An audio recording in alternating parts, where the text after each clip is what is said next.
What do you use for client programming software? Been using Google Sheets, but had some older clients struggle with it. It shouldn't be that hard for people to use Google Sheets if you give them something relatively simple. Um, but maybe I'm just dealing with a younger crowd. Gaming setup tour? What does that mean? I don't have a gaming setup. I just have a mic here. I just have a mic. Uh, Old Faithful, my Old Faithful computer. That's it. There's nothing crazy here. I wish I had a full gaming setup. I don't typically spend my time playing video games. Not that I have any issue with it, it's just not personally for me. You sure Echovision doesn't deliver to Europe? I bought the straps and got them. I assume it's the official Echo store. Oh, you might have been screwed, my friend. You might have been screwed. I guess we'll find out. Maybe they do. I don't know. Maybe there is a thing to get it over there.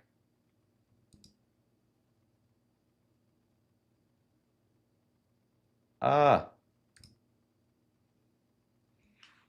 How do you spend your time when you don't work? I'm always working.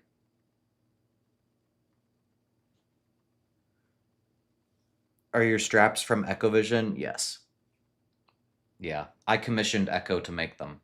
So Echo's, I've been kind of a part of Echo right from the beginning. So I've been in the background, like helping guide certain decisions. And so what I did was I had them, I said, hey, I have an idea for a piece of equipment. So I had them make that for me. And then I said, I'll test them out, make sure that they're good and solid. And then if they're good and solid, then I'll put my stamp on them and then we can sell them. John Zerka physique analysis. I have no idea who that is. What would it take for me to do a pressing movement? I mean, I still like pressing movements, just not currently programming them on a consistent basis. They look really good. What look really good? Does it make that much of a difference to use straps when doing low to high fly on the elbows instead of the wrists? Because yours don't really fit. You use them on the wrists as well. Again, like when it comes to all of these nuances as far as lifting goes, where it's like, okay, well, what if you attach above the elbow? What if you attach down at the wrist? Like these are the nuances, right? So nuances are things that are probably not going to make nearly as big of a difference as your consistency and your ability to progressively overload. So if you're finding yourself stressed about it, that's probably not worth your time.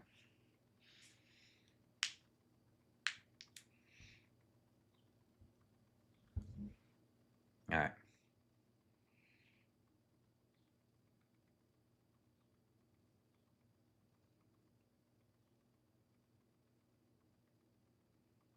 Sorry, guys. I'm double timing right now.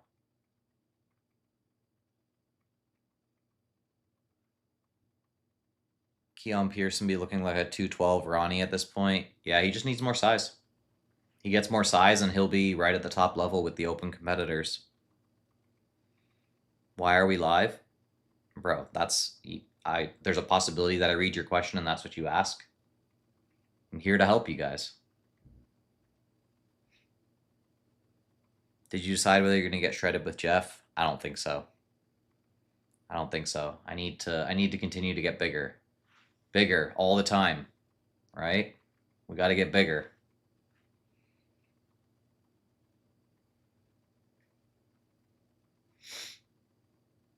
Any collabs coming up? I already did a collab with Mundy, and that's like it's uploading right now. Do I have a favorite exercise?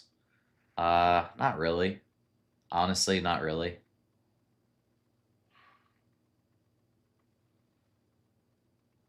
I think it is beneficial to try all kinds of training methods and find what works best. I disagree.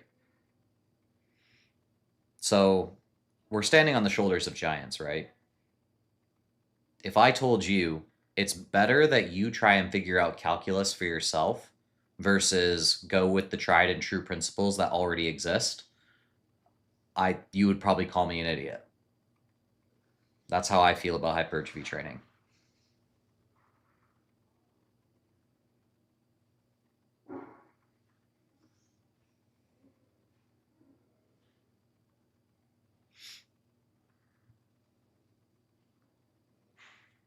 Tried your dumbbell bicep curl thingy and it worked really well. I'm glad. Thoughts on Jonathan Warren and ribcage compression? I'd have to go more in depth on what they actually say on it. So like I'm not going to sit here and pretend like I know every single nuance of what they're referring to when it comes to rib compression, but I can definitely tell based on how people were taking it that it didn't apply to the vast majority of people that thought it did.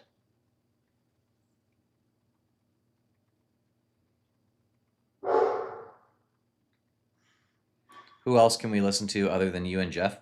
Everybody. Listen to everybody and then go through point by point things that they say and figure out whether it's viable or not. Do you ever learn from other creators like Keenan, or do you prefer to do your own studying? I mean, I'll take ideas from people.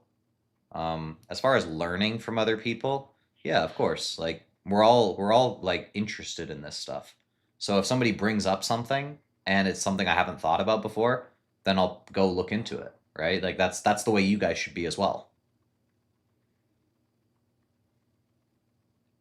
What did you study in college? Geology. Rocks.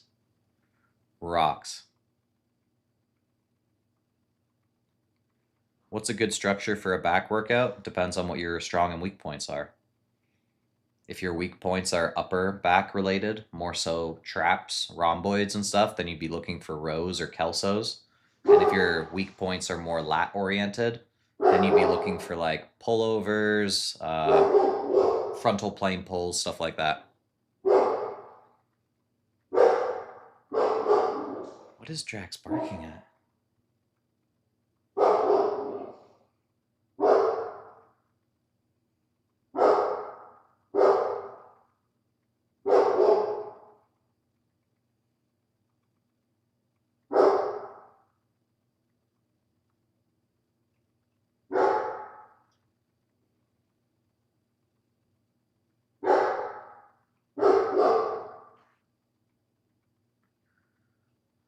What split is best for someone who just started lifting?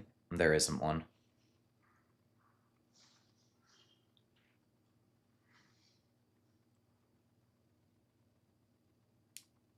We need Yo to mod this chat, maybe.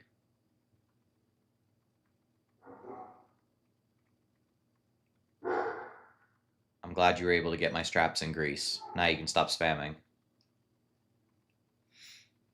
Is there any actual benefit for sagittal plane pull downs? Lats? What you mean, is there any benefit for it? Lats.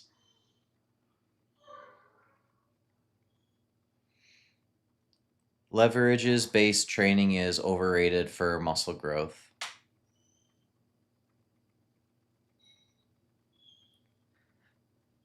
Do you know what leverages are?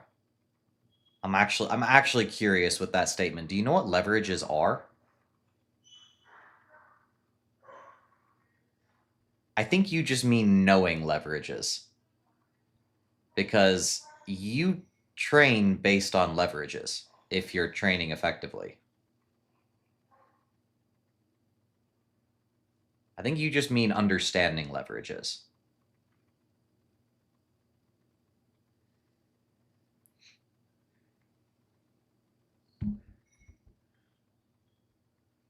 I'm not even saying like people will be 100% right in their assessment on leverages and how they work. I'm just saying if you think that leverages don't matter, I really don't know what to tell you. They do.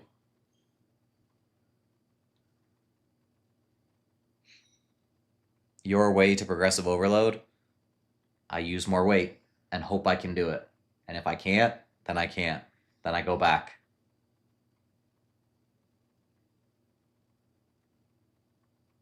Tips for growing rear delts. Figure out some sort of exercise that has your arm pulling that is going to minimize your overall lat and rhomboid involvement. If you can do that, you're going to grow some good rear delts. Or I should say, you're going to grow them as best as you can. I'm watching you for the first time in like a year. Why did you stop training to failure? Have you? What do you mean? If you're watching me for the first time in a year, what does that means? Is that you haven't watched my training? Okay, people like what? What? Okay, you guys have been in my lives before on TikTok. Do I train to failure? Pretty often?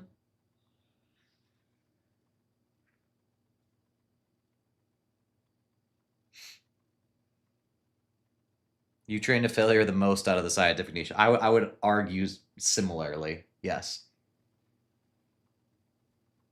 I train to failure a lot. I'm not even saying you have to. I just like it.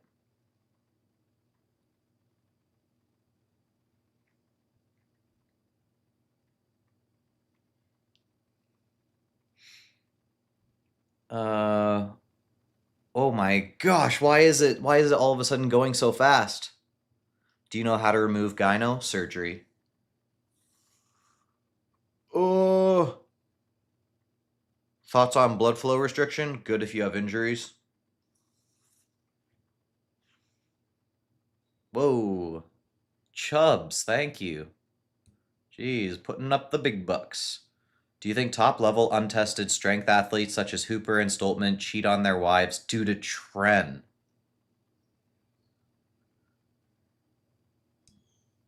Is this a thing happening in the strongman community? I do not follow any of that stuff. Has there been things that have come out? Because how would it's not the trend. Let's put it that way. It's not the trend, but that would that sucks. Feel bad for their wives.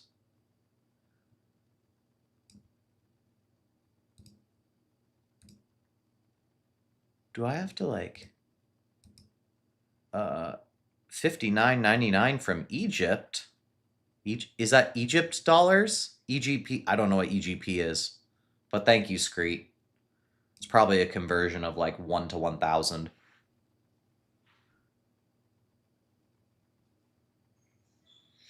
How strict should my back be during RDL? This one's kind of iffy, honestly. I know some people are like, "Oh, you should keep it very, very stiff." I'm just like, if you're progressing over time, you're probably gonna be okay. But I don't really use RDLs for anything other than my erectors. In which case, I'm typically doing more of an SLDL, like kind of a hybrid between SLDL and RDL. And and honestly, I don't really care too much because I'm using it more so for my erectors. But if you want to stay relatively stiff, you can. Oh shoot, I missed your thing. Somebody sent something and I missed it. No, where'd it go? You guys are asking too fast. Somebody sent me something. I saw it. Where did it go? Did he take it back? Why can't I see it? Now I feel bad. Dang. I missed it. It's gone. Oh, okay, so it's not just me. How can I not be stressed about lower back fat during a gaining phase? Yes, that's mostly mental. It's mostly mental. I mean, you don't really have to gain fat relative. You don't have to gain body fat percentage in order to continue building muscle. You have to gain body fat, but you don't have to gain body fat percentage. Will you ever come to the UK? I would love to at some point. I would love to at some point. Shay Goodman. Oh, thank you. Canadian dollars. What is that, like 5 cents in American? I'm just kidding. I'm from Canada. I know the approximate conversion rate.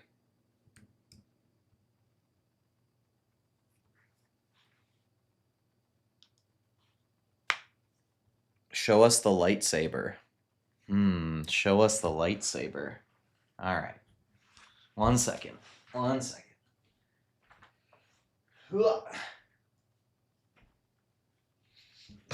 Oh.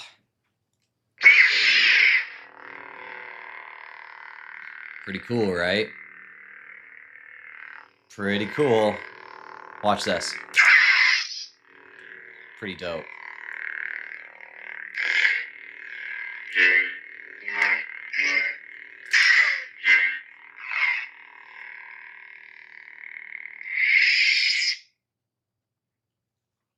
I should probably put it back where it came from.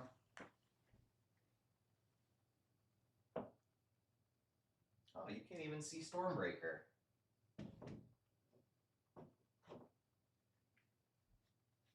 There we go. Ugh.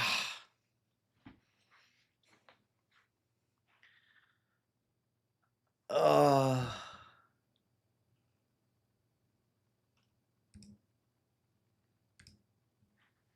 It would make for a good lighting source for posing. It would indeed.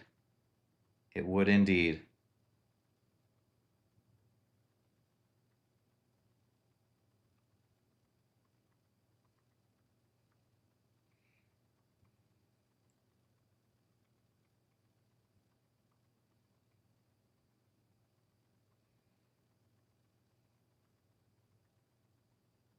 Thoughts on push-ups every day spread throughout the day and how inmates and calisthenics athletes get big with it. Got bad news for you. Push-ups throughout the day is not going to get you jacked. As far as inmates and calisthenics athletes getting big, first and foremost, calisthenics athletes don't really get big. If we're talking in the grand scheme of things, calisthenics athletes very rarely get big.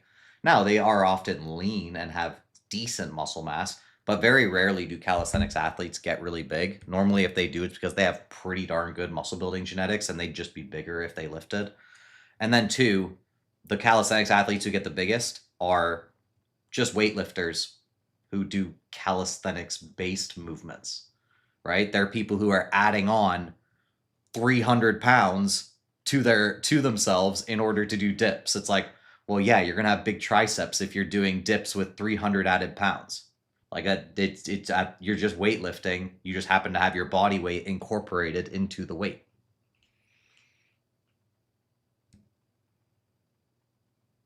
Is fasting detrimental to muscle growth? I believe so, yes. I know there's been recent certain influencers be like, "Oh, I didn't lose any muscle." It's like, "Yes, you did." Yeah, you say you didn't lose muscle. What you mean is you didn't notice muscle loss, but you lost muscle. What's your favorite split if you have one? Honestly, I'm not gonna lie, I do like giving myself a couple days, at least a couple days in between training the same muscle. So I like training to failure. I always have. It's just fun for me. I also like doing a little bit more volume than the average person or the average science-based lifter. So I like having that extra day of assurance in order to recover. So often that will lead to either doing like a push-pull legs. So it's like I'm not hitting those muscles from a push for like a solid 72 hours, or it'll end up being like some sort of makeshift split that I've made myself where it incorporates like hitting a muscle group and then having and then hitting other muscle groups and then hitting other, and then hitting and then coming back to it. I honestly I do prefer hitting muscle groups like twice ish a week. I've tried 3 ish a week. It's okay. I like it. But I think I do prefer 2 times a week more so in a general sense. Doesn't mean but that's just personal preference, right?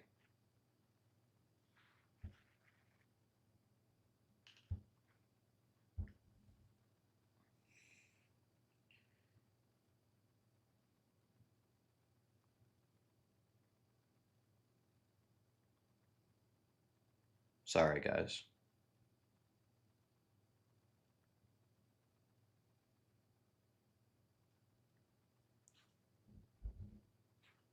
Uh, how can I hit adductors well without the adductor machine?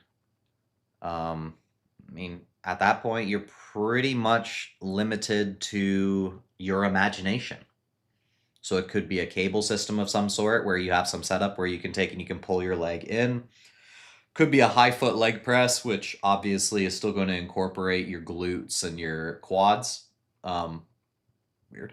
And then I don't know. I've done various things where you take and you have like a leg curl and you take and you get one leg up onto the leg curl and you pull inwards.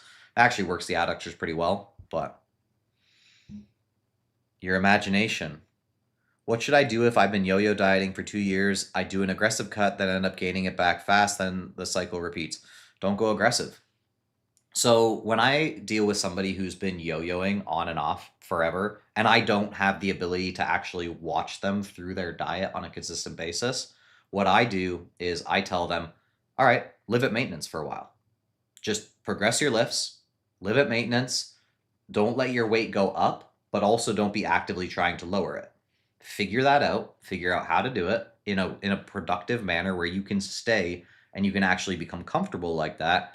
And then decrease your calories by like 200 or 300 and then just live there for a while, right? Make it something that you can actually sustain and that you actually aren't finding yourself like constantly mentally in some crazy battle. And then you will find that you can literally live at a slight deficit for a very long period of time. And you'll barely notice that you're in a deficit if you do it properly. But that's going to involve lots of fiber, it's going to involve lots of protein, it's going to involve making sure that you're not putting yourselves in situations that are going to be incredibly difficult for yourself. There's lots of things you can do. What should I do if I suffer from pigeon chest? Honestly, I'm not the guy to ask. I apologize. I wish I had a better answer for you. I'm not the guy to ask. I've seen maybe there's a possibility of some level of surgery in order for people to, or like things that can actually take and open you up, but I'm not the right guy to ask. I apologize.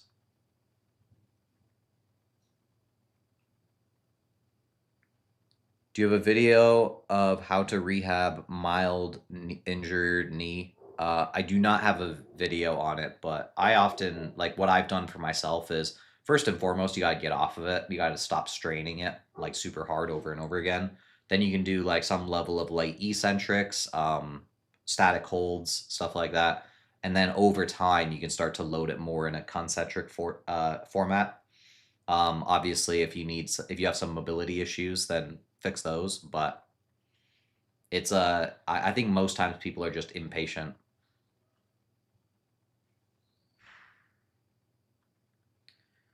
Opinion on full body 5 times a week. I think it's dumb. Da, da, da. Does stretch really build muscle? In some cases, yeah.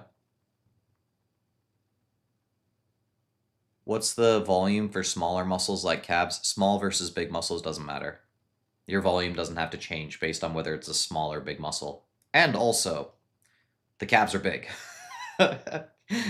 That's just a misnomer right there. The calves are big.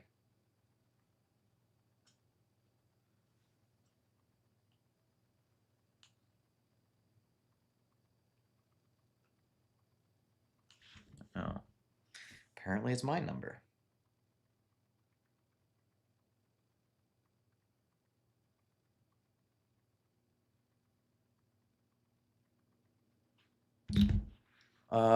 Do I support Israel or Palestine? Dumb question. Not something I'm really interested in discussing on here. Thoughts on reverse bands on. Oh my gosh, too fast, too fast. Slow down. Reverse bands on chest presses. Hypertrophy coach has it in his top two. I guess it depends on the situation and how tight the bands are. But I could see it being useful in certain circumstances. I don't know if I. It also, when you say top two, I mean relative to what, right? Then you have to decide what you're asking relative to. How much should I weigh at 6'1" after hitting my natural genetic potential at say 10% body fat? I mean, I don't know what your natural potential is. Nobody can answer sorry, what your specific natural potential is. So you're like, oh, what my natural, I don't know what your natural potential is. You can take a look at FFMI and see, okay, what can other people who are 6'1" accomplish?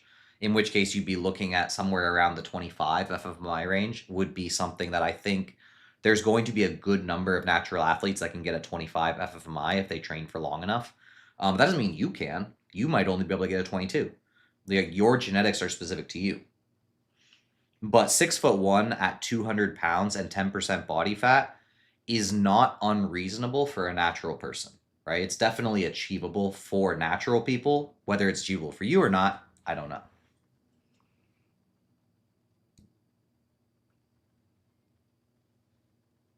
Why do so many successful bodybuilding YouTubers hail from Canada?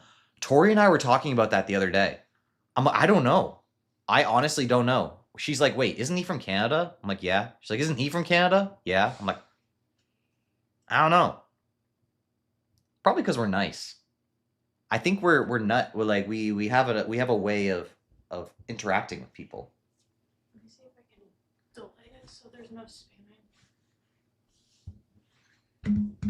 You can keep. How's the finasteride journey going? So I'm actually not currently on finasteride.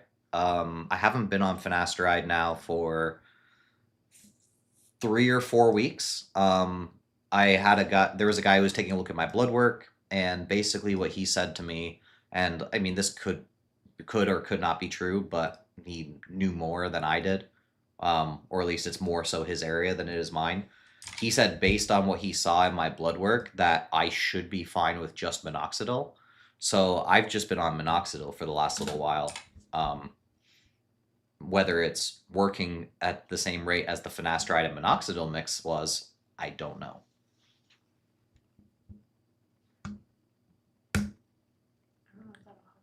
We'll see. We'll see.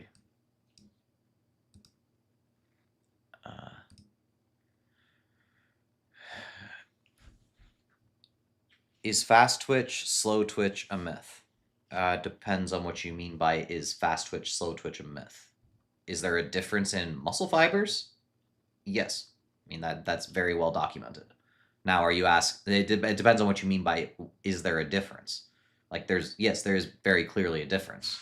Now, as far as how you train for particular things, that's something that is contentious amongst individuals.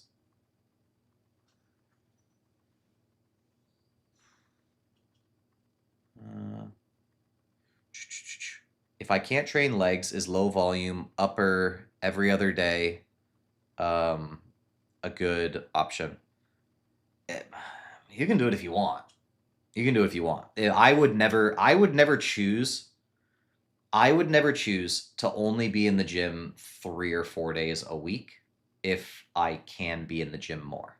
That's my personal preference. So I would personally split those upper days so that I could be in the gym more often, but you can do it however you want.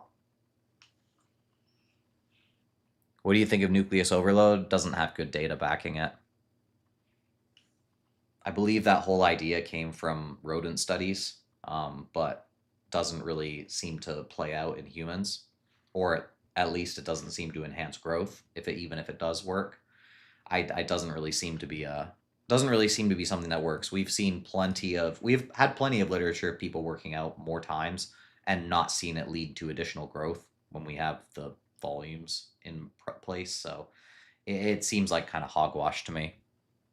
Perfectly willing to be wrong in the long run, though. Does 0.7 grams protein per pound max out muscle growth fully? I'd say it's situation dependent. I think a lot of times people will ask that, and I'm like, why are you trying to ride the line? That's my personal take is, why are you trying so hard to be like, this is one of the things I have an issue with the science-based community, is there's this extreme desire to be minimalist. I'm like, why? If you're not sure, but you know something else does work, stick with the thing that you know works. Like, does 0.7 grams per pound maximize growth? Possibly. But we know that 1 gram per pound doesn't hurt. So it's like, why would you try and be a minimalist when it comes to your protein? That's my take on it.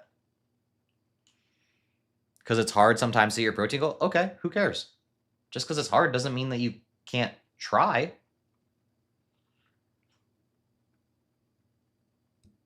What do you think? And if you can't hit it, if you legitimately can't for some reason, then what's the point of stressing? What's that going to do for you? What do you think of putting bands on a barbell for curls, making it a shortened length movement, allowing me to hit it more often? I think it's kind of pointless, to be honest. You want to hit your biceps well, hit them in a position that hits them best, and hit them as often as they recover. That's my personal opinion on that. Anyways, when you start to get up higher, you're going to get more brachioradialis involved anyways. So the ascending resistance profile that you're having at that point, I just don't really see it as worth it. And then you'll get huge biceps. No ascending resistance profile there. Clearly it's not necessary. No supinations. Just straight up lengthen to mid position, elbow supported curls.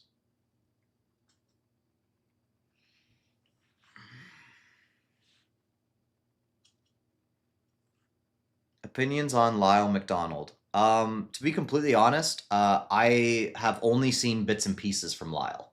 So like some of the stuff that I've seen I've liked, but I can't just give a I just can't give a I try not to do this with most people, to be completely honest. I try not to give a cosign on people. If you want to ask me about individual ideas, go for it. But I don't cosign on people. I think that's really dumb, and that sets you up for failure.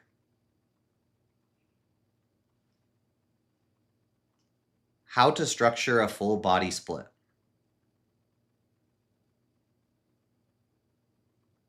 Hit every muscle group you can with as much volume as you can recover from, and then hit it again with adequate recovery. That's how it works.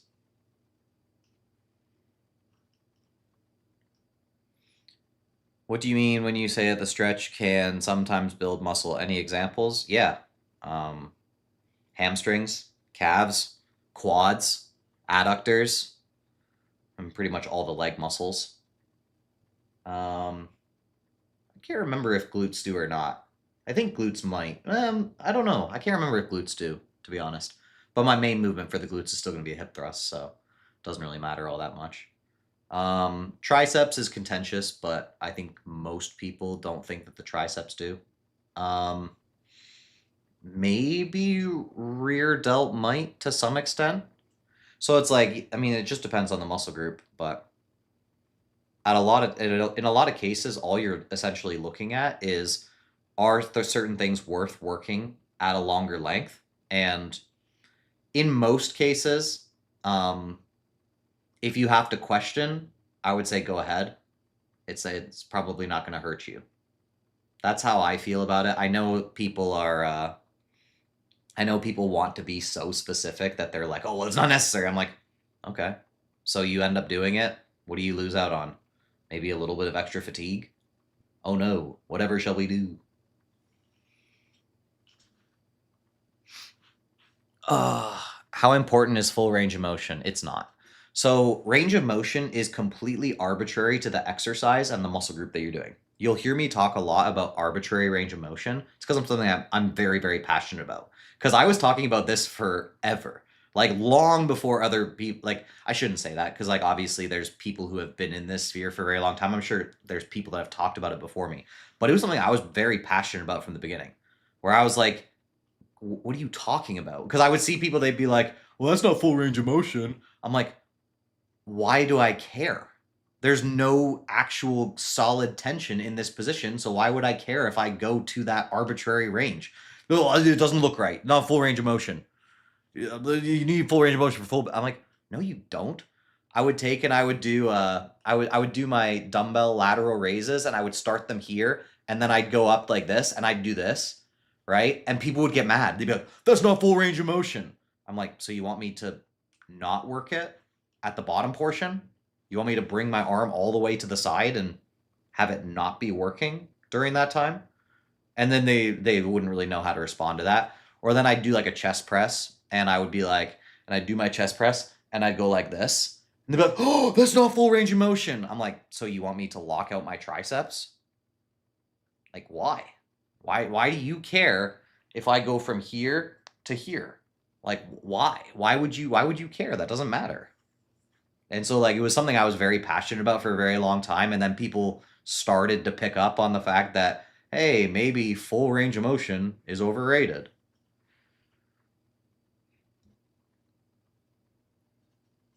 Uh, can I achieve the same results if I was on a calorie deficit in terms of muscle for hypertrophy? Not indefinitely. And honestly, probably not the same. Could you achieve good results? In a lot of cases, yes. The same results, probably not.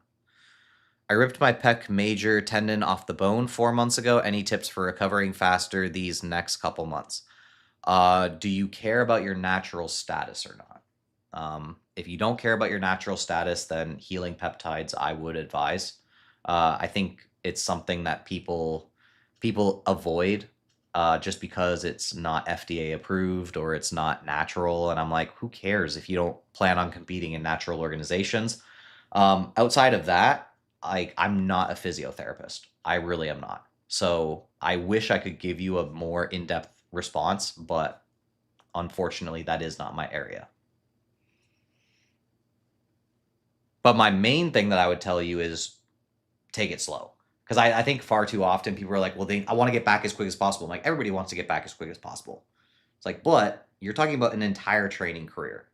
There's no reason for you to start 2 months earlier than you need to in order, and then just prolong the pain period and prolong the healing period for an additional year, 2 years. I've seen people do that over and over again.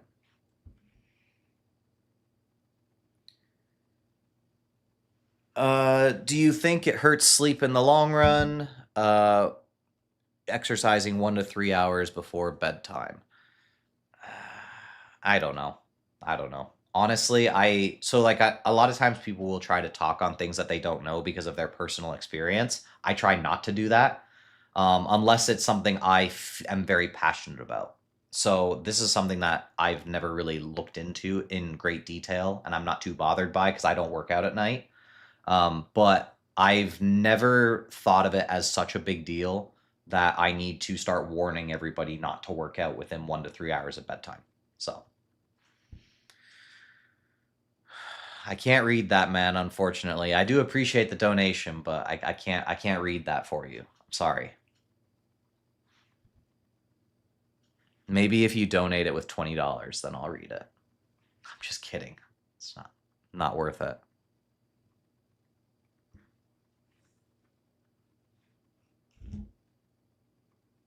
I'm not gonna read it, Tori.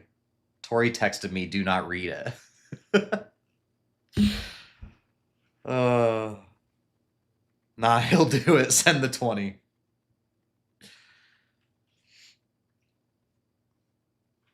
Uh, do you ever use a belt for SLDLs? I used to. I have not in a very long time. Should forearms be trained just like every other muscle, even though they grow at a different rate? Most growth I've seen personally is from spamming. So I always love when people tell me the most growth they saw with something was from spamming, because I automatically know when somebody tells me that they weren't training properly before. Because what happens is this, right? You have people, what they'll do is they'll neglect a muscle group in training it in a proper format for a very, very long period of time. And then, well, be like, well, I want to get serious about it. And so they'll spam it. They'll just like spam it, spam it, spam it. And then they'll be like, oh, that's the best growth I got. I'm like, yeah, because you weren't training it properly before. It's like, so even though you're overdoing it now, it's still going to grow better than what you were underdoing it before. That's almost always how it happens.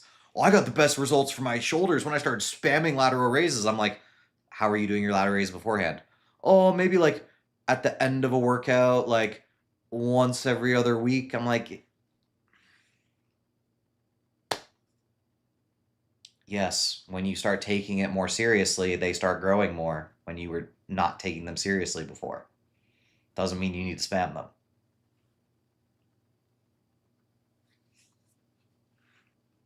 What do you think of healing peptides at 18? Age doesn't matter for them, in my opinion. Now, I think age does matter in a general sense because I think teenagers are stupid. So like I do not want teenagers making life-changing decisions. I just think it's a bad idea. I think you should wait till you're older. But I don't think healing peptides is a life-changing decision.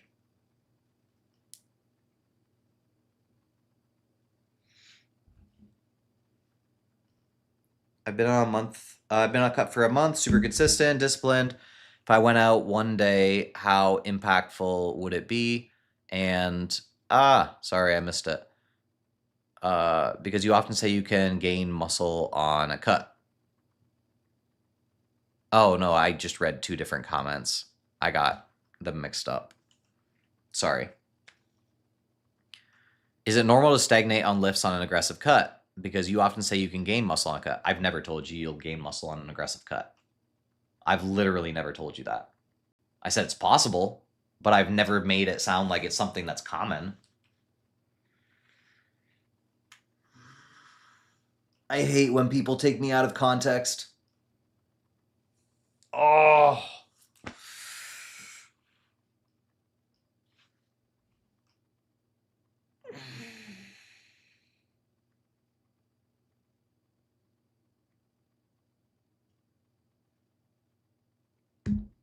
Why did Chris and Paul break up? I don't know.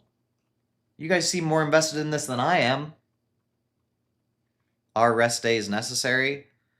It all depends on what you mean by necessary, right? You guys come to me for optimal muscle building, right? We can pretty much agree on that. So, if you asked me, is it optimal to never take rest days? I would probably say no. I would actually almost certainly say no.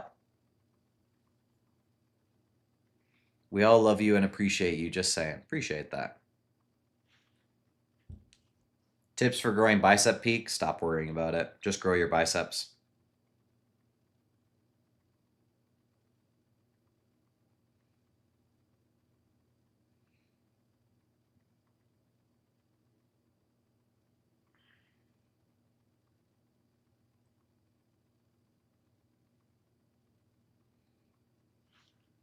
Sorry.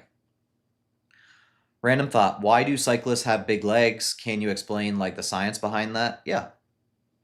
Big legs help you power a bike. They get big legs in order to bike. So, which cyclists have the biggest legs? Let's do a thought experiment. Which cyclists have the biggest legs? Always the sprint cyclists, the ones that need to produce a lot of power in a short period of time. What's the common theme amongst sprint cyclists? They lift weights. They literally try to develop their power and their muscle. Like that they make that a goal. So, no, cyclists do not have bigger legs than bodybuilders. Right? I've always found like cuz that question is always a bit of a misnomer because they're like, "Well, why do they have big legs?" I'm like, "Are they bigger than bodybuilders?" No. It's like, then why do you care? Right? Like it's like when they'll point out an athlete and they have this big muscle. I'm like, well, yeah, that muscle being a little bit bigger proportionally helps with their sport. It's like, but they still have that muscle group smaller than bodybuilders, so why would it matter?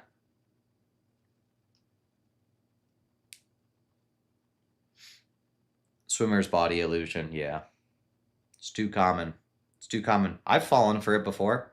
I've been like, man, gymnasts have big biceps. Must be like something to do with calisthenics, right? Like I've fallen for that trap before. It's very easy to fall into.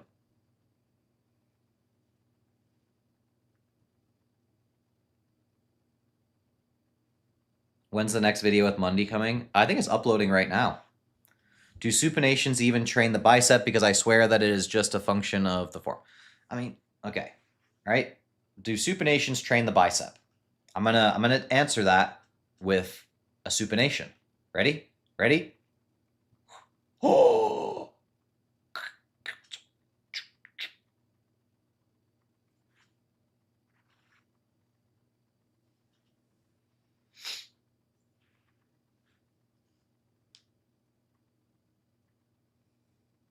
Why do you hinge 1 times a week? Will proximal.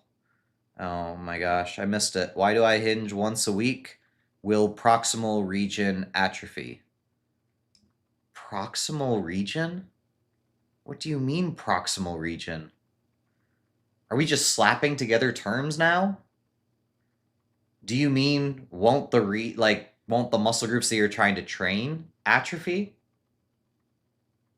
Like what are we asking right now?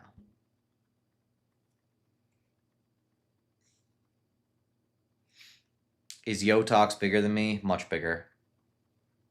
Have you ever run the bro split? I've run aspects of a bro split. I've never run a full-on bro split, right? Like I've never had a chest, back, arms, legs. What's the other thing that they do? Shoulders, once a week, right? Like I think that's a pretty typical bro split. I've never done that pattern of 5 days, right? I have done only training chest once a week. I have done only training quads once a week. So like I've done aspects of bro splits, but I've never done like a full-on bro split.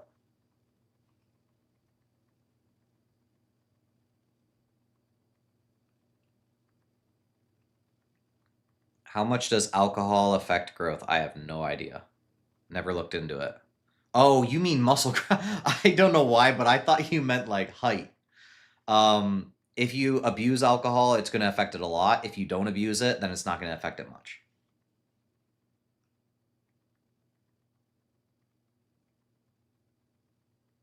Hamstrings, hip hinge versus curl, I mean knee flexion. Oh, I don't even care, right? I don't do SLDLs specifically to try and grow my hamstrings. I'm not saying they won't even I'm not even saying that it won't do some level of growth, but I'm not doing SLDLs for my hamstrings. I'm doing SLDLs almost entirely for my erectors. That's the real reason I do it. And because it's fun.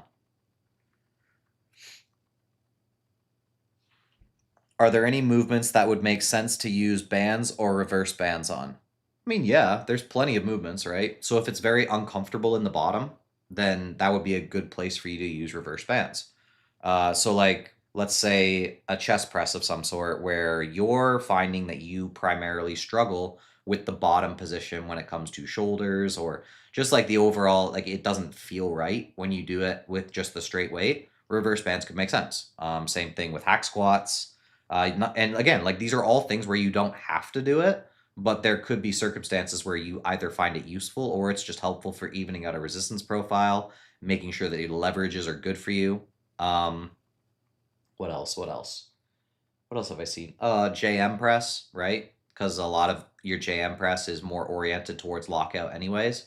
I don't personally ban my JM presses, but I literally had a client start to ban his JM presses today because I noticed that when he was doing his JM presses, that what he would do is he would start here, but then it's like he would just do this immediately and start pushing from here.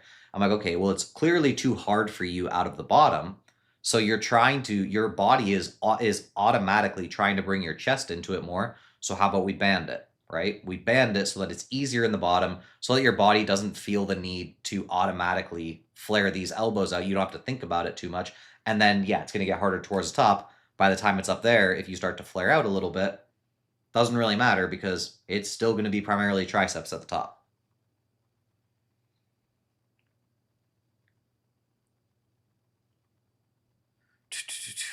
Is reverse flat bench press good for upper chest?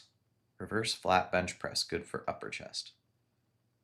Um, reverse flat bench press. Reverse.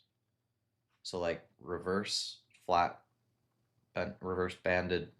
I'd have to picture exactly what it is you're referring to. Yeah, the person who said spamming makes me less likely to answer you is correct. I'm probably not going to answer you if you're spamming. Supinated grip, he means? Supinated grip is better for the upper chest, yes. Well, let's be a little more thorough here. It's most likely going to be better for the upper chest because what it does is it ensures that your elbows are staying more in. That's all it does, really. So like what happens is this, right? When you have your hands like this and you go to press, what your body does is it says, "Oh, that sternocostal head is pretty darn big. How about we use that? And so what it does is it does this, right? It makes you start to flare out because it wants to bring the sternocostal head in to make the movement more efficient. Where what happens is when you go neutral, okay, now that's keeping your elbows a little bit tighter and it might not flare out as much. When you go like this, it's almost near impossible for you to flare your elbows out at this point. And so because it's almost impossible for you to flare your elbows out at this point, it's going to make it more shoulder flexion based, which is going to make it more clavicular head.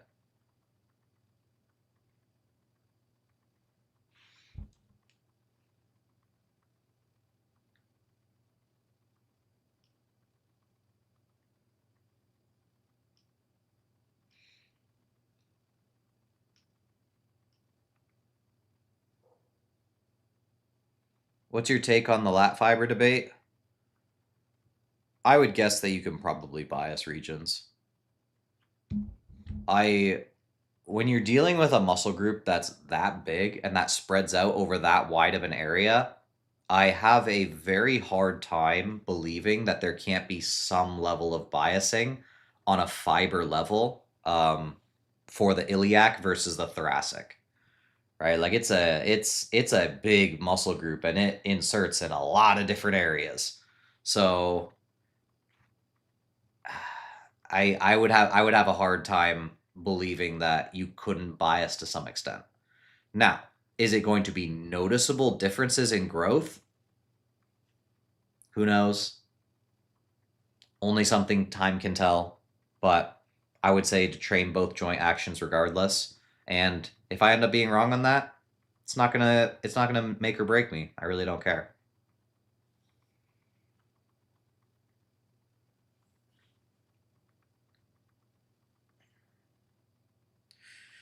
Top 3 most fun movements. What movements do I like the most?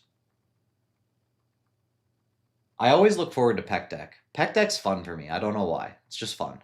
Um, what else? What else? Probably a preacher machine curl. I like preacher machine curls a lot. Um, and then a good leg extension is fun for me. It hurts, but it's fun. Is the clavicular head of the pec smaller than most people think? How big do most people think it is? Like, what? I don't even know how to answer that because I don't know how big most people think it is. Like, I have always known that it's not that big. So it's like, is it bigger than most people think? It's like, well, I mean, maybe. Like, I have told, like, for years, I have been telling you guys, because, like, people are, how do I get a bigger chest? And then people would say, oh, well, you need to, like, work, you need to focus on your upper chest. And I've told you guys for years that that's stupid, right? Like, it is not a new concept. I have told you guys for years that that is stupid. Because if you want the biggest chest, you need to focus on the biggest portion of the chest, which is the sternocostal. Focusing on the upper, if you want the biggest chest possible, makes zero sense. Now, do you want a good upper chest? Of course. But if you want the biggest chest possible, sternocostal head rules supreme. Bro, are you reverse aging? I am. Thank you for noticing. Thank you for noticing. I am reverse aging. I'm on that, what's that guy's name? What's the guy's name who's like trying to live forever? Brian Johnson? Is that his name?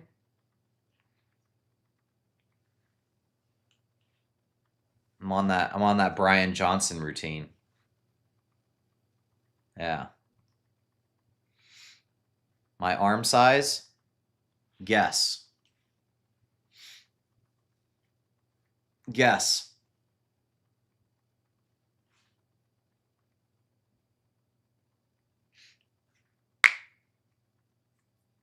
Some people already know because I've said it before in the comments. I disagree. The upper chest is usually neglected and makes the pecs look weird. Flat press. Flat press target the lower pecs well too, which leaves the upper pecs. Okay, Kinobody. No, nobody neglects the upper chest. Like, uh, I love this whole like, I disagree. People neglect the upper chest. Since when? Like, are you living in the year 2000? Are you living in the year 2000? No, people don't neglect the upper chest anymore. If anything, people overemphasize it now. Do weighted dips provide same type of stretch as pec deck? No. No. Dips are inferior to a pec deck for chest growth.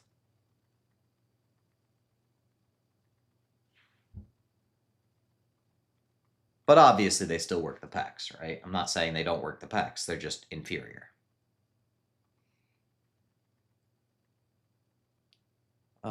Should you be in a calorie surplus around 18% body fat? Not really. I mean, depending on how you define surplus, you shouldn't be trying to actively increase your body fat. Let's put it that way. Your body fat percentage is what I mean. Who are science-based running / cardio people we should follow? I have no idea. Yeah, you think I'm in that sphere? That's not my area. I don't spend time in that sphere. What hits the sternocostal as mentioned, or the biggest part of your chest? Adduction. Adduction. Find a movement that has your humerus going from here to here, whether that's a press or a fly, what have you. Adduction. Now, technically speaking, if we're talking about the costal fibers, which there will probably be people that will question whether you can actually bias them to a significant extent or not, or at all. But if, let's say you could bias the costal region to a good extent, you'd be looking at more motions like this, right? Karate chop.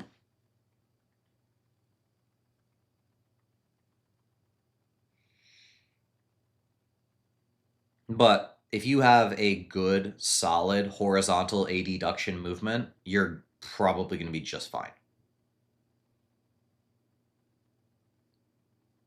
What is the science behind wide grip pull down being better than close grip for the lower lat? It's mostly based on where people believe that the lower lats and upper lats have better relative leverage.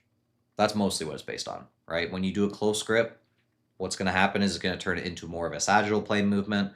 And it's typically believed by people that do believe that you can bias regions of the lats that a sagittal plane pull is going to be better for the thoracic lat and a frontal plane pull is going to be better for the iliac. Now, obviously, that's a contentious topic of debate. So, but that is where the thought comes from. Did you start watching One Piece? If not, you should. I have not started watching One Piece. So I started watching Free Ren a couple days ago. I'm not gonna lie. I saw the arguments between Free Ren and solo leveling, and people were saying Free Ren was so much better than solo leveling. I'm trying, guys. I'm trying to give it a shot, but unless something changes significantly in the next little bit, I do not know what crack people are smoking. Like, it must get a lot better than it is right now. So, I'll give it a shot. Like, I'll keep going.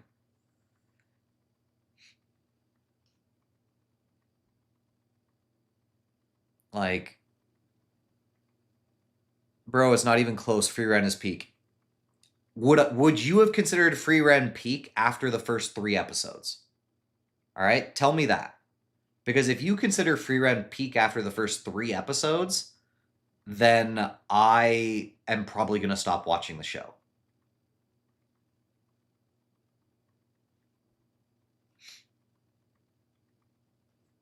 Definitely not peak after the first 3 episodes. Is that what we're going with? Because that will definitely change the conversation.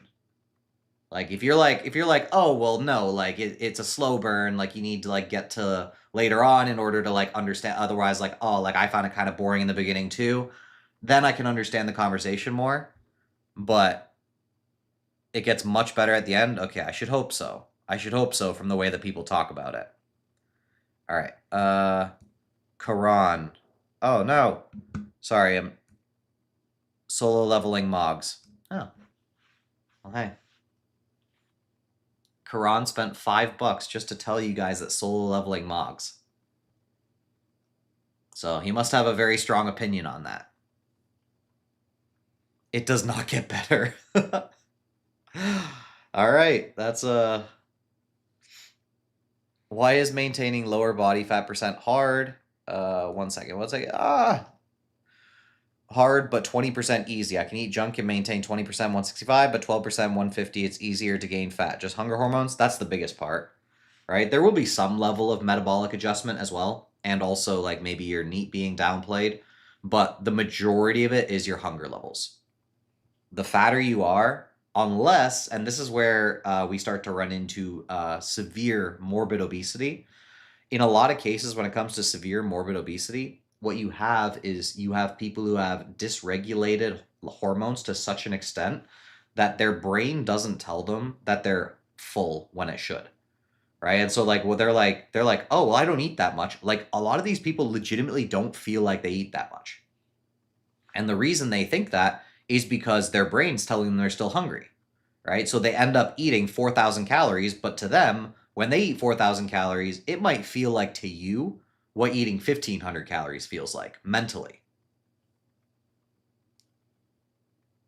It's all about insulin, TNF. I mean, insulin has a role to play, but all about insulin is more than a stretch. Have you watched Vinland Saga or Bleach? I've watched Vinland Saga. I have not watched Bleach. And I know Bleach is peak. You gotta watch Bleach. It'll happen at some point. I have to start somewhere. Can you do updated vid on how to approach a main gain? I'm pretty sure I have. I'm pretty sure I've made videos on bulking phases. There's no way I haven't. Because I've talked about it a billion times with you guys. Like, I feel like it's already out there. It's a joke. All right, good. Just making sure. With 3 times frequency, is 6 sets of biceps, 6 sets of reverse curls, and 6 sets of hammer curls too much? Bro wants all the elbow flexors. I wouldn't do it, personally. But if you want to, feel free. Why are dips considered a lower chest exercise when they look like an upper pec one? It's a good question. It's hard to say for sure that it wouldn't be a lower chest exercise because you're still having those fibers act on the humerus. Now, is it a good lower chest exercise? I struggle to believe that it is, personally. But really, when it comes down to it, you're still going to be pushing a lot of the sternocostal head in this direction. So it's definitely going to work the lower chest. Is it like the best way to work the lower chest? Probably not if we wanted to be technical, but it is still going to work the lower chest. Now, as far as like working the upper chest, you're still dealing with leverages, right? And your front delt is, as far as I know, I think your front delt would actually have better leverage than your upper chest in that situation.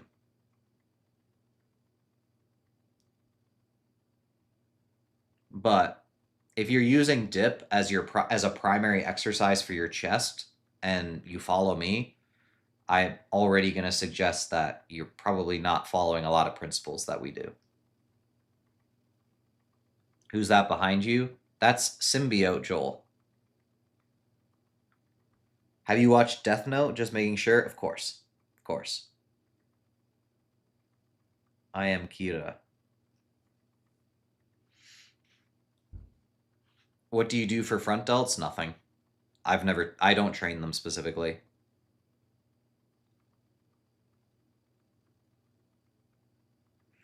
I mean, they get trained, but I don't go out of my way to train them. That doesn't mean I never would either. I just don't do it currently.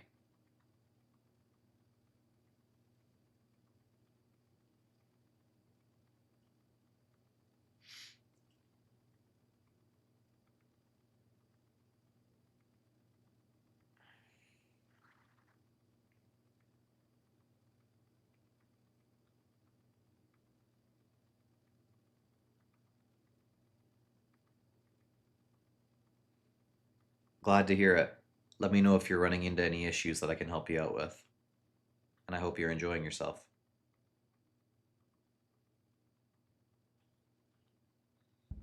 NL Productions. Oh, thanks. L is so stupid. I figured out that light was Kira in episode 2. Hey, no spoilers. No spoilers for Death Note. Does bodybuilding trainings, the style which you do, build slow twitch or fast twitch muscle fibers? Yes. Both. TBJP style training. I like a lot of Jordan Peters stuff. Now I will say that he sometimes overplays certain things, but I think a lot of his stuff is solid. Any way for the body to adapt to lower body fat percent in terms of hunger signaling or purely genetic? So this is one that I've struggled with because I'll see anecdotes of people saying that they've basically adapted and that their body has adjusted, and then I'll see other people who, despite trying to implement a lot of good habits, they'll be like, "Yeah, I've never adjusted. Like I've always have the fat person appetite, etc." So I think it would be more individual than anything else. But what I would say is a lot of it's going to depend on your lifestyle and how long you can maintain that lifestyle if you are going to adjust. Just buy semaglutide, bro. I mean, some people don't like the idea of putting drugs into their system. I'm not saying it's a bad thing. I'm just saying like some people just don't like that idea. What is the best way to train upper chest? It was going to be a shoulder flexion / adduction movement. So that could be a press or that could be a fly. Personally, I would think that a fly ultimately will do a better job if you're trying to get hyper specific, just because there's less joints at play and there's less overall muscle mass contributing to the movement. So you would be more focused and targeted on the chest. But when I say that, essentially what I'm referring to is this, right? This movement right here, under load, is going to work your upper chest very, very well. What caloric surplus would you recommend a newer lifter entering into a bodybuilding phase? 8 months into a consistent lifting thing at around 13% body fat, around 100 to 150 above maintenance. I don't think you guys know what maintenance is to the point where I can tell you a number. I legitimately don't. And this is the problem, right? Nobody has their terminology set. So if I give you a number on what your surplus should be, it's not going to be accurate because what you view as a surplus is not going to be what I view as a surplus. So it's not a good conversation to have in terms of numbers until you're all on the exact same page as to what that actually looks like.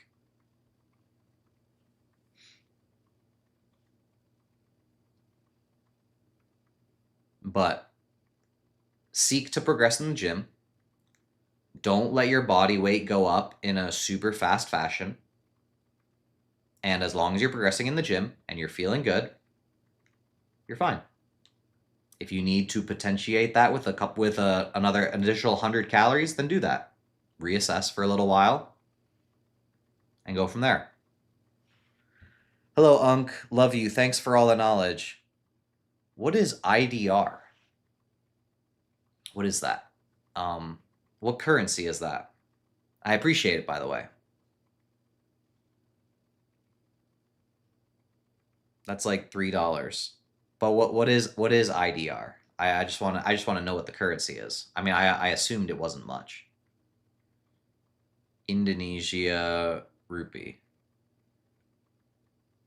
Indonesia. Dang. I got followers in Indonesia? That's crazy.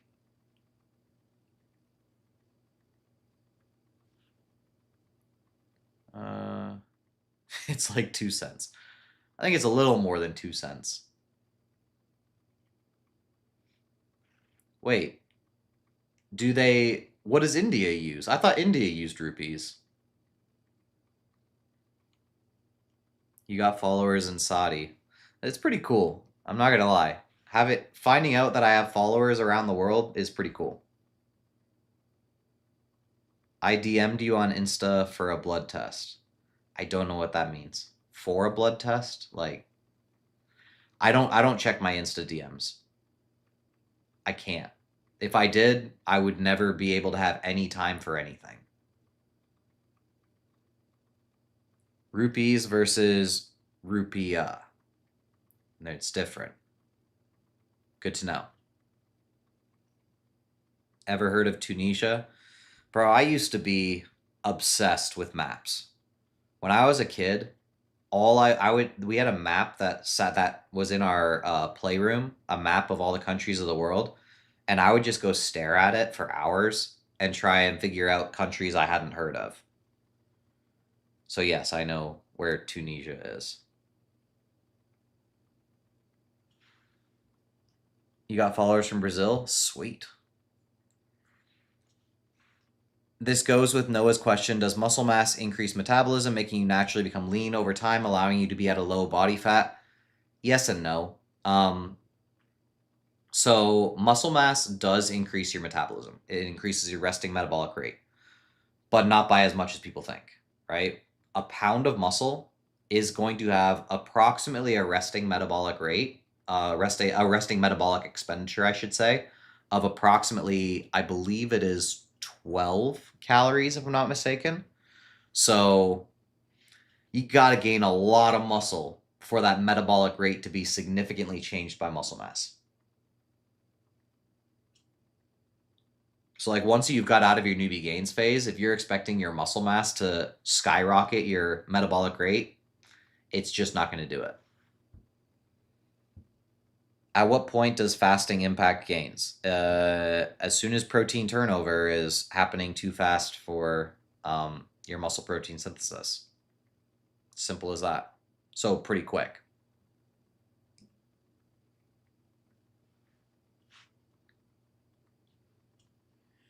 Anyone else here from New Zealand? Dang, Kiwis.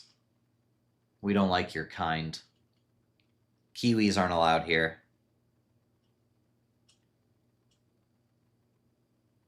Do you know a guy named Zach?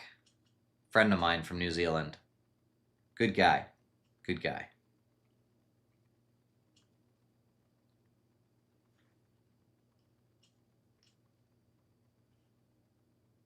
Shout out from Ireland. Nice. Is England allowed? Yes. Which soccer club do you support, if any? So I used to support Manchester United. The only reason I say used to is because I don't follow soccer close enough to really know what's going on in the soccer world. But that was my team. Greetings from Montenegro. Wow. We're getting exotic now. Germany, yeah, nobody cares. European countries, it's like, yeah. But Montenegro is interesting. Shout out from Wales. I'll take it. That one's somewhat interesting.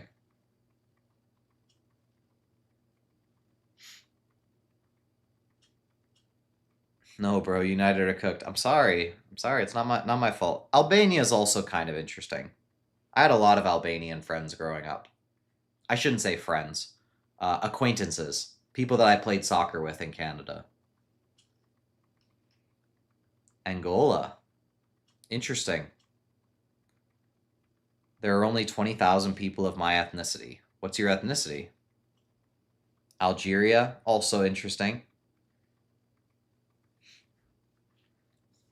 Do you think atrophy can start later in different people? I mean, maybe to some extent, but the thing that I always bring people back to when we're talking about humans is humans are far more similar than they are dissimilar.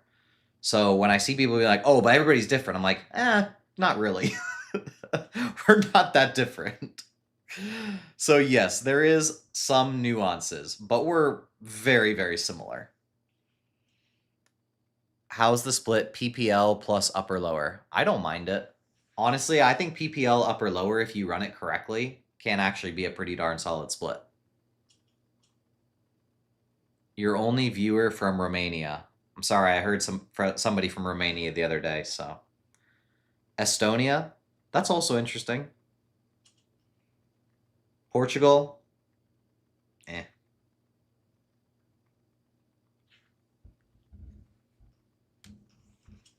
Enoiski vo muleki.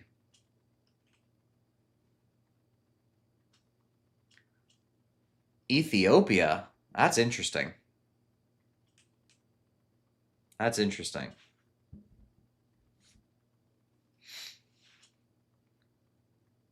Azerbaijan. All right, that is pretty interesting. Brazilian accent. My accent always sucked.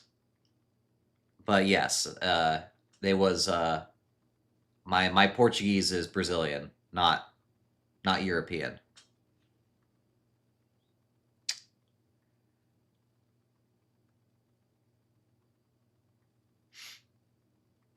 Geez, now everybody's just saying their countries. Antarctica. That's interesting. Now that's interesting. Kosovo. Couldn't pronounce it. That's how I was told it was pronounced when I was growing up. Unless you're referring to like Azerbaijan. Is that how you're referring to it? Because I would hear people say Azerbaijan, but you have beautiful baby blues. I appreciate that. Appreciate that. Shout out from Viltrum.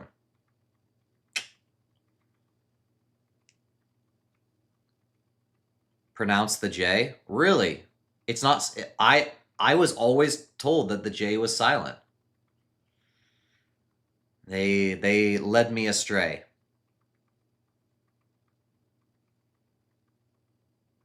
You just gave 6 wrong guesses, not even close.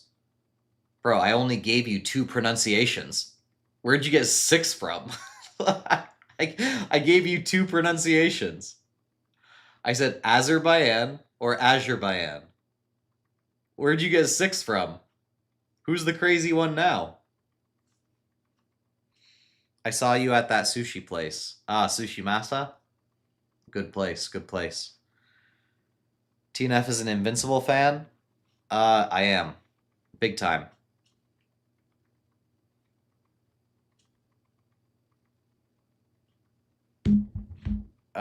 When's the next time you're gonna get shredded? I don't know, man. I don't know. It's like, if I really wanted to, I could do it in a matter of like, how long would it take? It would probably only take me like 12 weeks if I like put my mind to it. But we gotta grow. We gotta grow.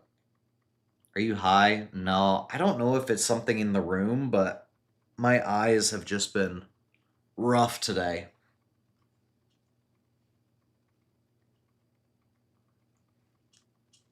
Do you think Cecil was in the right? Um, he was kind of right, but he definitely went about it the wrong way.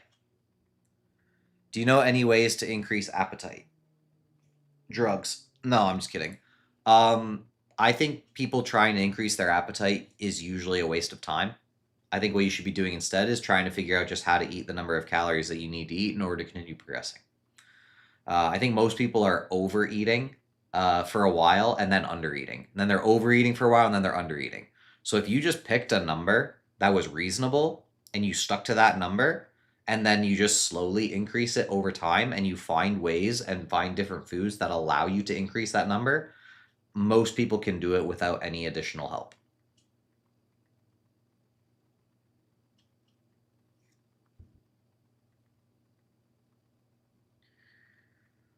I am so influenced right now. Me too. Me too.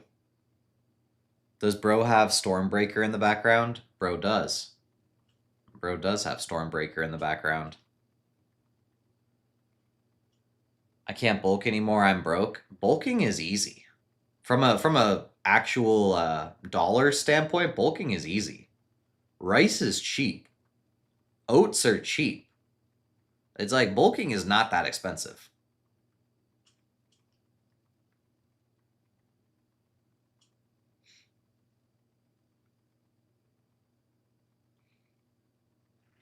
Uh, maybe in the US. Rice isn't cheap where you're from? Where do you live? Where do you live? Rice is cheap everywhere. Why do you think it's like the most common thing in Asia?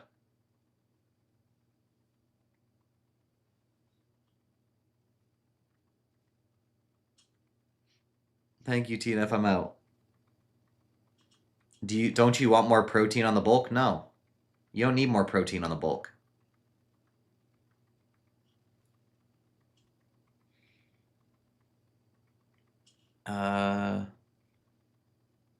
Thoughts on hammer curls being mid? They're great.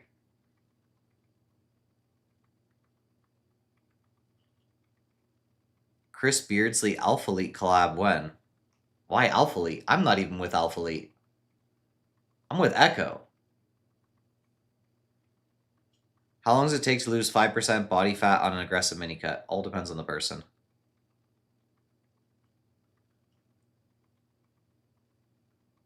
Arms looking so big they look sore? I don't know what that means. I don't know what that means. Don't you need more protein during recomp, not a bulk? You would need, if you wanted to take a time where you need more protein, it would be either while cutting or maintaining. You would need less protein while bulking. My dad is 61, type 2 diabetic, has lost significant muscle mass, but he is 6 weeks in the gym. 3 to 4, in the gym, 3 to 4, I'm assuming that means days a week. 0.7 grams per pound protein enough. Again, I'm not a big fan of minimalism when it comes to protein, right? If he's a type 2 diabetic, that probably means he's overweight. And if he's overweight, 0.7 grams per pound of protein is going to be more than enough protein for him. 0.7 grams per pound should be more so reserved for people who are already somewhat lean. And it's because of like 0.7 grams per pound should be something that will work fine for people that are very overweight, right? It might even be less for some people depending on how overweight they are. But 0.7 should be more than enough for somebody who's overweight. It's when people get leaner, that's when that number might want to creep up a bit. Can you give more details? I just mean 0.7 is enough for somebody who's overweight, right? Because protein is dependent on lean mass. And if you're somebody who's fat or is carrying a lot of body fat, let's say you're I can't listen to something. I don't even know how I would get that. Anyways, but if you have a lot of muscle, let's say you're 200 pounds of muscle and you're 230 pounds total. It's like, okay, for you, you're gonna want to have your protein over 200 grams. But if you're taking a look at somebody like your father, who's, let's say he's 270 pounds and he's 180 pounds of lean mass, 0.7 grams is going to be more than enough relative to his overall lean mass. But it's still not a bad idea for him to eat a lot of protein. Sorry, I meant I can give more details. Oh, I misunderstood. All right, what is this thing that I need to look at? How do I do it? How do I take a look at your thing? Can you listen to Safar? All right, let's do it. He paid the big bucks for this, guys, so. Safar.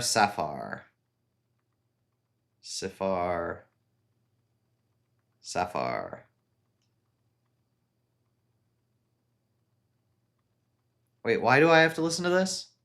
I am Polestar 3. I am pure electric performance. But it's not actually your song, is it?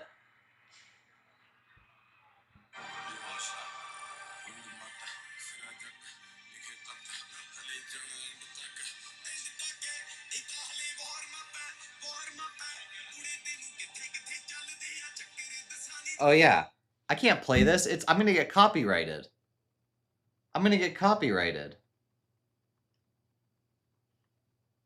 Bro.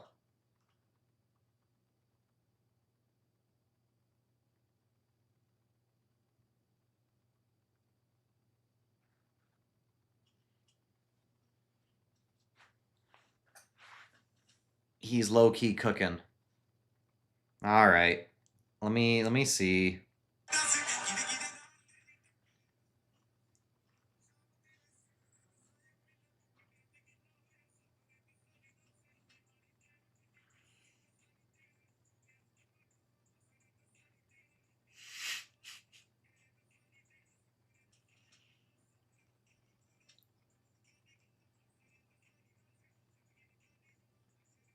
Is this good? Is this supposed to be good?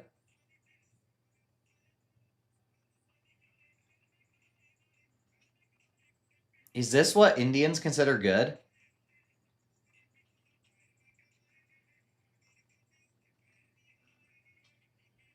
Jeez, your standards are low.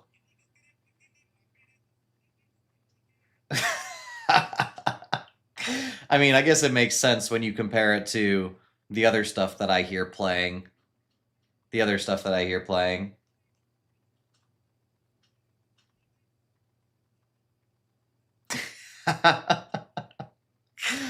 I mean, I guess yeah, this would be tough relative to the typical Indian music I hear, so makes sense. They just got introduced to rap or something.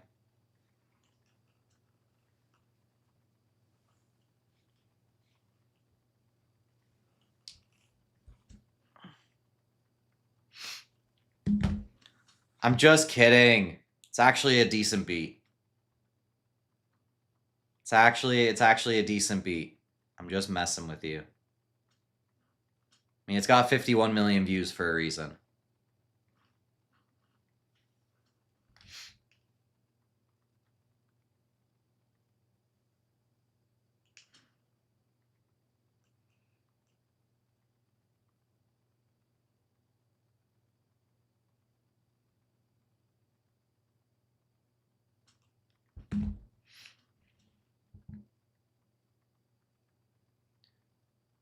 Do I do any forearm isolation work? No.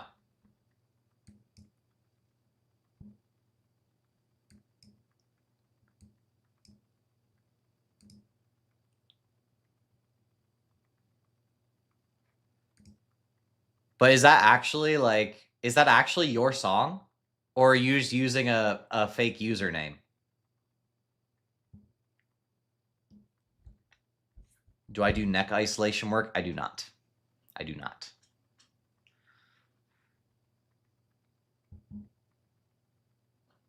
On a building phase, should I try to aim for a target weight gain per month or just increase calories when my weight starts going down for like 2 weeks? About 190 pounds. Here's the thing, right? It depends on how much body fat you have. If you have a lot of body fat, then you don't really need to aim to gain weight at all. Your goal should just be gym progression. But if you don't have a lot of body fat to give, then you might need to aim to gain weight at a certain rate, but it doesn't need to be fast. You skipped somebody else's question, by the way. I did? What? No. Oh, Iman? I'm sorry. I did skip one. Thank you for reminding me. Oh, why is it not letting me see the whole thing? I did 12 weeks of a cut with 1,800 calories, and it's for some reason it's getting cut off. And doing it for another 8 weeks at 14-15% body fat. How do you recommend that I do a? I'm sorry. It's for some reason it's not showing me the whole message. How do you recommend that I do? I'm gonna guess it says a building phase. All you need to do is you just need to get your calories closer to maintenance, and then from there, just judge based on your weight and how it changes over time. Then all you do is you just say, okay, if it's not changing very rapidly, let's say it's staying around the same, then am I progressing in the gym? If you're not progressing in the gym and you're staying around the same weight, it's like, okay, maybe now's time to bump it up by 100. And then am I progressing in the gym? Yes, things are going well. All right, good to go. But yeah, basically you're just looking for a very, very slow rate of weight gain with good progression in the gym.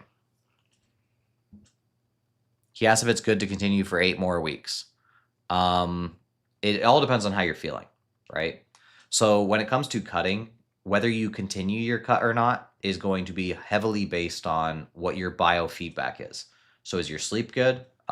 Is your overall energy levels good in general? Sex drive fine, right? Like a lot of it's going to depend on that. You also skipped my question about SLDL. Well, I don't see a thing that says you paid for it, man. So,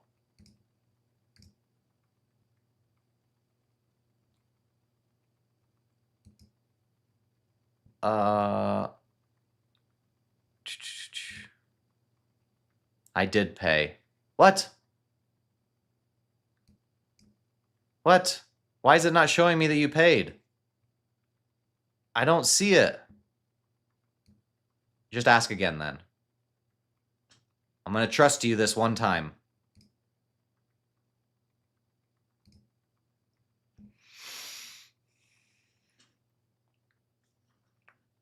Oh, they say you didn't pay, man. I'm going to have to trust the chat on this one.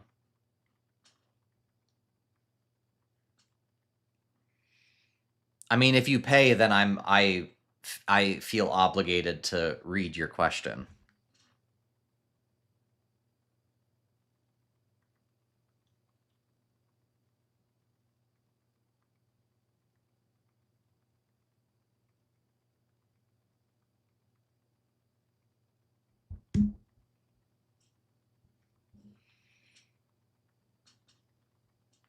It's actually crazy how many fans you have in Saudi. A lot of the Saudi gym posts I see in my For You page is referencing you. What are they saying about me?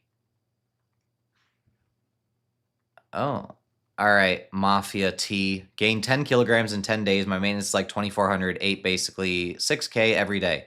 What should I do to fix this? Looking really fat right now.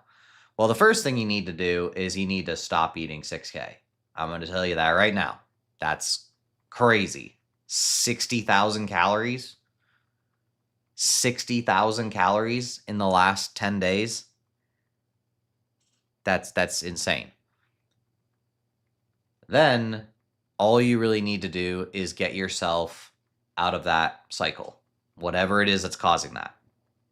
Bring your calories to around 2,400, 2,500, and just settle down for a little bit.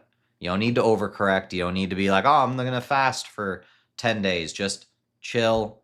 A lot of it will be water. A lot of it will drain out. You have gained a decent amount of fat. That's impossible not to on those calories. But 6,000, not 60,000. You guys suck at math. He said 6,000 for 10 days. What's 6,000 times 10, guys?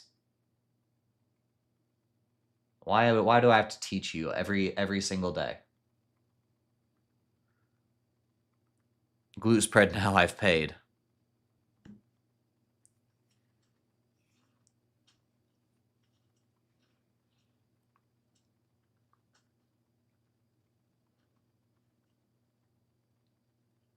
Thoughts on lateral raises with a cuff above your elbow joint? Makes sense. What's your thoughts on reverse dieting? It depends on what your reasoning for it is. If you're reverse dieting for overall mental and physical sake, in sense of you're just bringing your calories up over time as resources become less available to you because you have lower body fat, that makes sense. But if you're doing it to like boost your metabolism and all this stuff, stupid. What do you think about the 2-set method by Ian Barziegel? I have no idea what that is. It was actually kind of funny because he reached out to me the other day and he was like, he said something about like, people, he said something about like, I heard you like were bashing on like the 2-set method. And he's like, and I just wanted to like explain kind of what it is to you. I'm like, bro, I have no idea what you're talking about. Like, all I said was there's nothing special about 2 sets, right? Because people attributed 2 sets to me. I was like, this has nothing to do with you.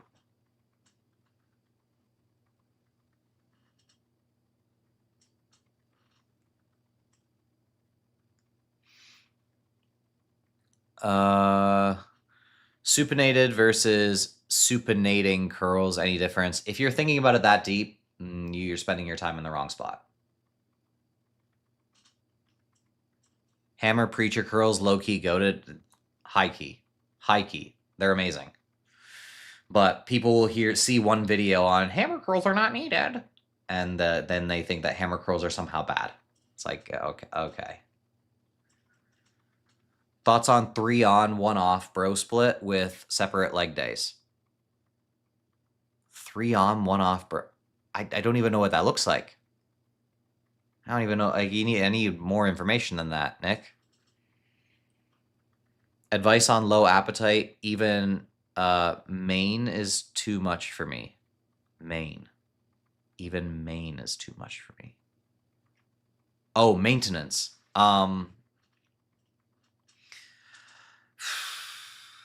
Appetite is one of those things where everybody's going to deal with it a little bit differently. One of the things you can do is you can make your food sweeter. Often I find that if you make your food sweeter, it goes down easier. Make it a little bit also juicier as well. A lot of times people try to eat dry food and they wonder why they can't get down as many calories. But if you have more sauces, if you have things that are like making it a little bit more slick, that's going to go down easier. Liquid calories, etc.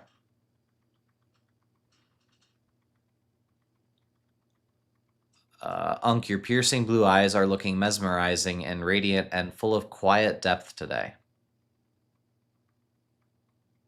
Bro, don't be gay. Thoughts on consuming 24 whole eggs every day? You can do it. I don't see why you would do it, but you can do it.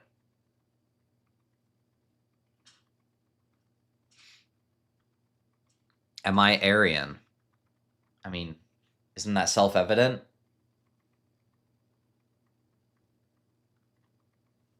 Yes.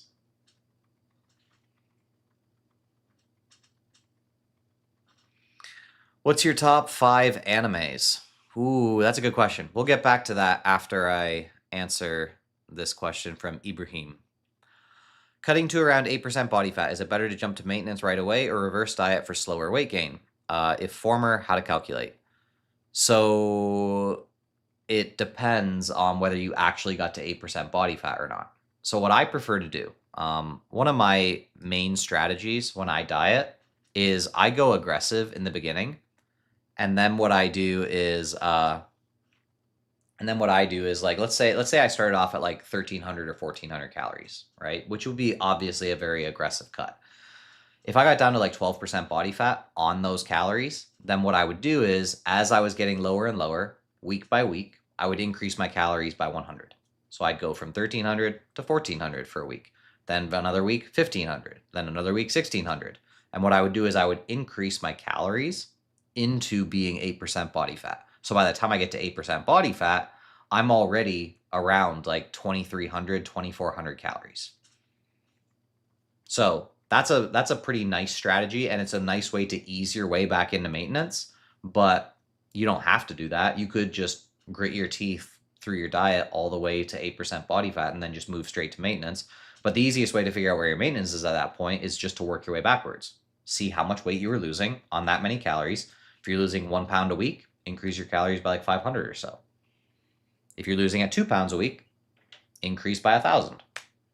Right? Pretty simple.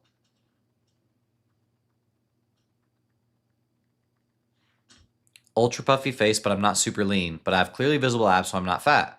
I don't think my diet's so bad that I would be bloated. Is it genetic or just because I'm 16?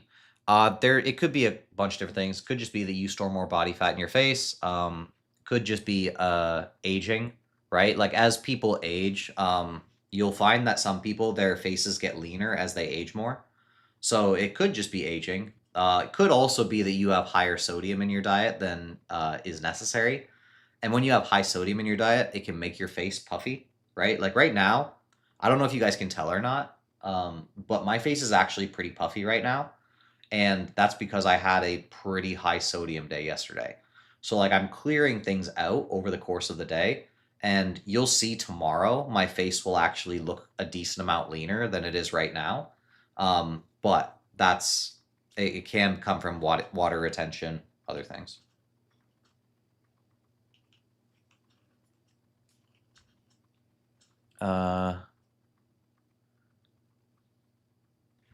Have you been to Agartha yet? I have not.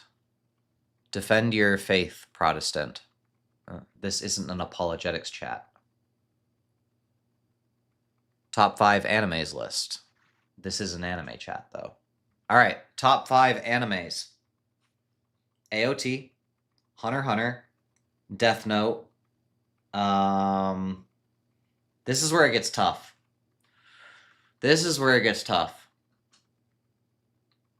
JJK might make it in there. Demon Slayer, maybe. Oh, solo leveling. Shoot. Forgot about solo leveling. I don't know which one to kick. I don't know which one to kick. Dang. I do really love solo leveling. I am Sung Jin Woo. What should I kick? TNF loves One Piece and JoJo's. Two animes I have not seen. Well, I shouldn't say that. I've seen some of One Piece, just not the whole thing. Get Demon Slayer out? Yeah, I'd probably agree with that. I didn't know he was so needy. What does that even mean? Vinland Saga wouldn't be in my top 5. Not gonna lie, JJK was butt and AOT seemed boring. You're not different, Ibrahim. Just wrong. Like you can say you can have that opinion about JJK, but saying that about AOT is like you're just wrong.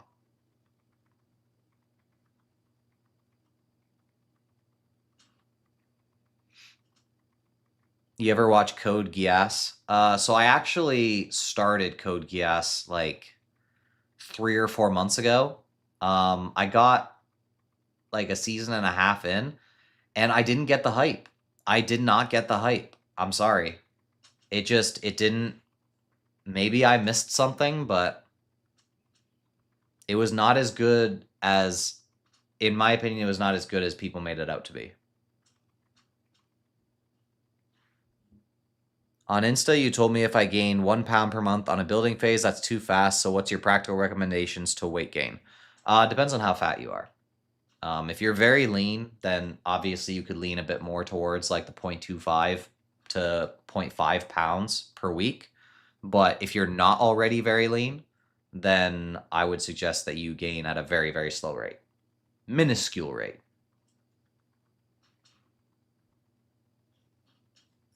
What do I ask for at the barber? This. I just show them like a picture that's like kind of similar to what this looks like right now. And then I say, hey, can you do this? Sometimes they can, sometimes they can't.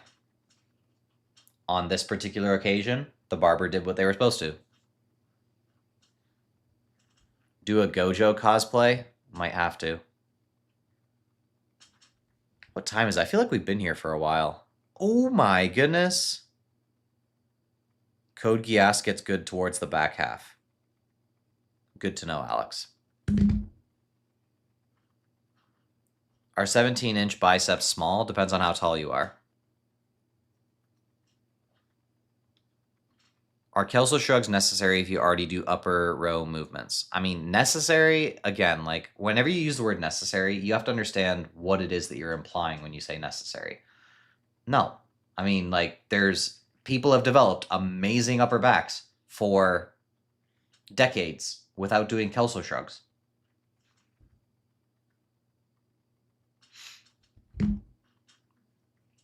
TNF has to start his nighttime routine soon. Guys, it's like 7:17. This is past my bedtime. Come on.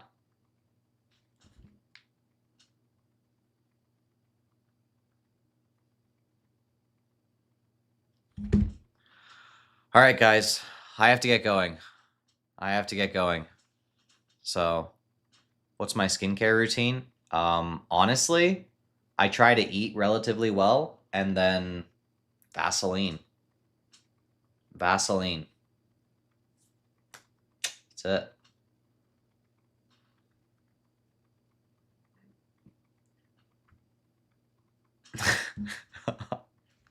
All right, guys. I gotta get going. I am planning on doing more streams, by the way. So that is something I am planning on doing, but I gotta get going. Although I don't really know how to turn off this live. I'm gonna be completely honest. Oh, there it is. It's right there. So I'm sorry, man. I didn't even advertise for this on Instagram or anything. So I'm sure I missed a lot of people. I completely forgot to. But more solo leveling videos, please. I guess I'll have to. My wife owns me. Incorrect. So my wife, as a good Christian woman, submits to me and everything. But Give us a front double bi quickly. I can't. I just can't. I'm sorry. I can't. All right, guys. I got to get going. So if you need anything from me, code TNF for most things. If you're looking for losing fat and keeping it off, then then I have my fat loss manual in my bio. You can take a look at that. But if you don't struggle to lose fat and keep it off, then don't get it. Had somebody get it the other day and they were like, well, I didn't get anything from it. I'm like, do you struggle to lose fat and keep it off? They're like, no. I'm like, then why did you get it? That makes no sense. As always, love you guys. Just bought TNF straps. That's right. Love to hear it. As always, love you guys. Appreciate you guys. TNF out.